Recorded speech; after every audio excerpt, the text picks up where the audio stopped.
Bienvenue pour cette nouvelle séquence de paroles de la vie éternelle avec Marc Joseph. Nous sommes aujourd'hui le 16 janvier. 16 janvier, il va 15 jours de passer sur le mois de janvier 2024. Nous sommes le 16 janvier 2024.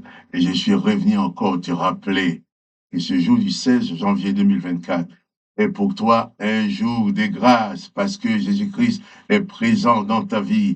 Il ne t'abandonne pas. Alors, pas de panique, pas de peur, quelles que soient les circonstances, même quand les circonstances sont difficiles.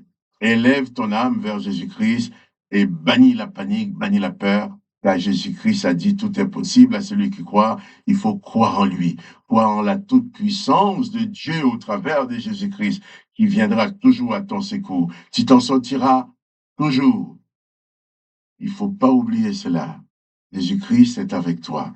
Et j'aime bien dire, autant que Jésus-Christ est présent, tout est encore possible. Jésus-Christ dit rien n'est impossible à celui qui croit. Et je suis venu te dire ça ce matin. Je ne connais pas les circonstances que tu vas affronter. Je ne connais pas les difficultés que tu vas rencontrer. Mais je connais une chose, c'est que Jésus-Christ a dit qu'il est avec toi tous les jours jusqu'à la fin du monde. Et ça, c'est la réalité.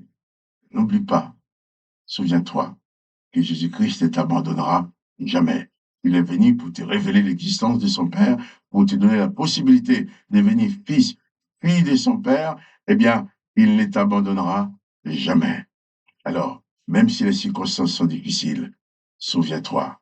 Je me répète, hein, parce que c'est important d'avoir bien tout ça gravé dans ta tête, dans ton esprit, dans ton âme, dans ton cerveau, que Jésus-Christ est avec toi. Tu n'es jamais seul, car la présence de Jésus-Christ ne te fera jamais défaut.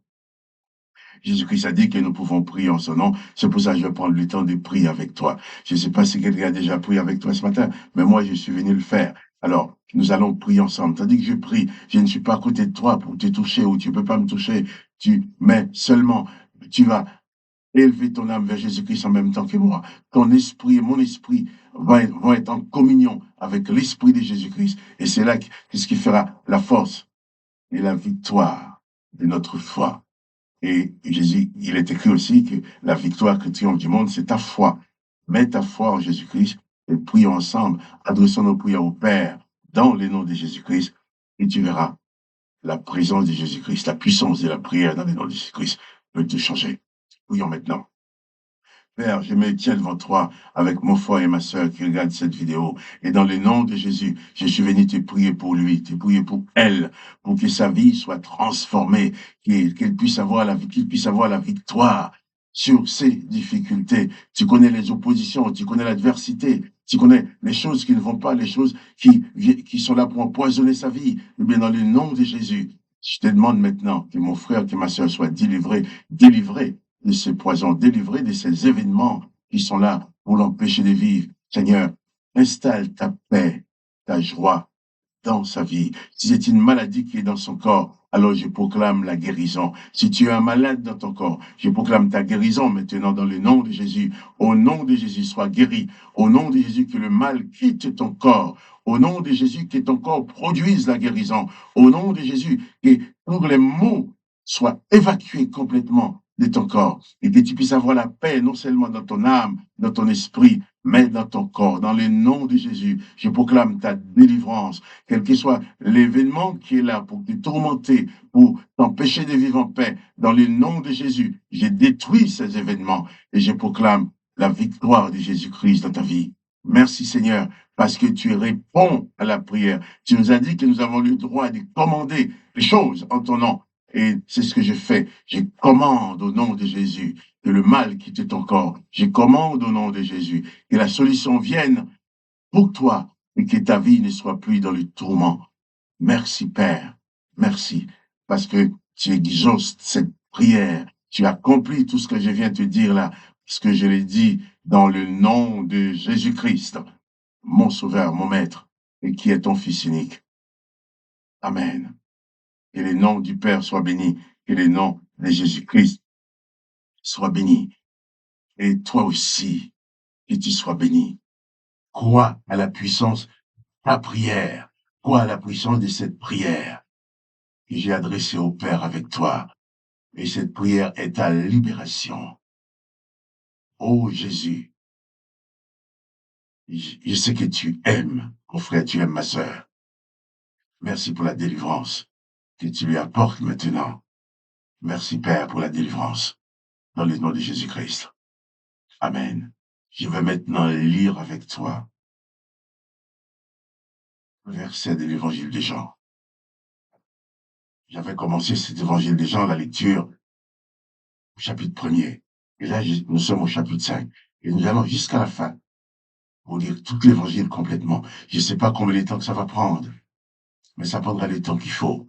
Mais ça nous permettra de lire vraiment tous les textes complètement. Je lis maintenant dans le nom de Jésus. C'est Jésus qui parle aux pharisiens. Il dit, ne pensez pas que moi, je vous accuserai devant le Père. Celui qui vous accuse, c'est Moïse, en qui vous avez mis votre espérance. Car si vous croyez Moïse, vous me croiriez aussi, parce qu'il a écrit de moi. Mais si vous ne croyez pas à ses écrits, comment croirez-vous à mes paroles? Jésus a en face de lui des religieux qui s'appuient sur les paroles de Moïse. Il est vrai, il y a certaines paroles qui sont dites dans l'Ancien Testament qui correspondent aux paroles de qui correspondent à Jésus. Malheureusement, il y a énormément de choses dans cet Ancien Testament qui ne peuvent en aucun cas aller avec Jésus-Christ, qui est le contraire de Jésus-Christ. Mais de temps en temps, on trouve une ou deux phrases qui peuvent correspondre aux paroles de Jésus-Christ. Et Jésus dit, mais si vous vous vantez de croire en Moïse, vous appuyez sur Moïse, vous ne faites même pas ce que dit Moïse. Bien sûr, ce que dit Moïse. Vous pratiquez facilement œil pour œil, dent pour dent, parce qu'il s'agit d'exercer la vengeance, de tuer les autres, de tuer les pécheurs, de faire ces choses-là. Mais ce que Moïse a dit qui pouvait être bien pour la vie, dans les paroles de Moïse, vous ne les pratiquez pas. Seulement vous vous vantez de vous attacher à lui. Et il a dit, mais c'est Moïse qui vous accusera. Vous prétendez faire ce qu'il dit.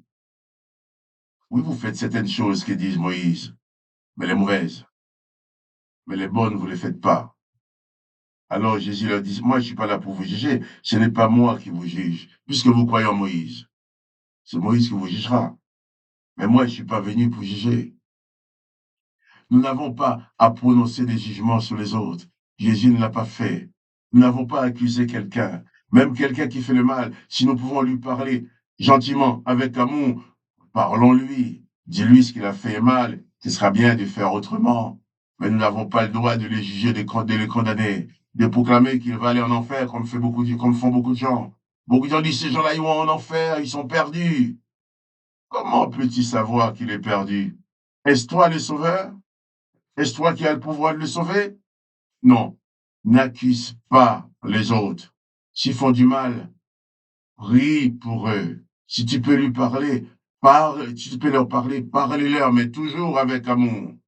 Ne les agresse pas, puisque leur âme ne t'appartiennent pas.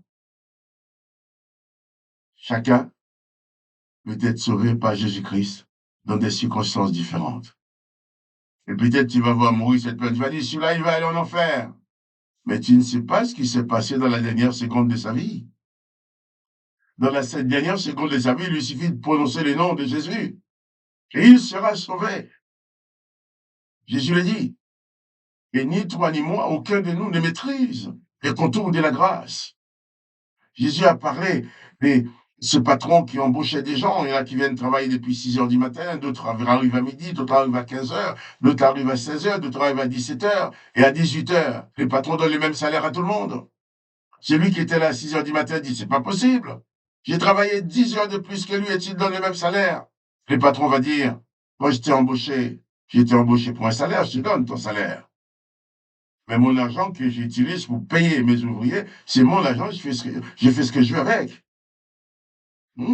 C'est pour ça, quelle que soit la personne, même si la personne ne veut pas entendre l'évangile, parlez-lui de Jésus-Christ, expliquez-lui, même si après il te rejette, mais c'est pas grave. S'il refuse de t'écouter, s'il te rejette, c'est qu'il a entendu quand même quelque chose. Le peu qu'il a entendu, peut-être la graine de salut que tu mets dans sa vie. au dernier jour, au dernier moment, dans ces dernières heures, ces dernières secondes de vie, quand toute sa vie va se passer devant lui, il verra aussi cette scène où tu lui as parlé de Jésus. Alors il dira Jésus. Seulement il prononcera le nom de Jésus. Il peut être sauvé.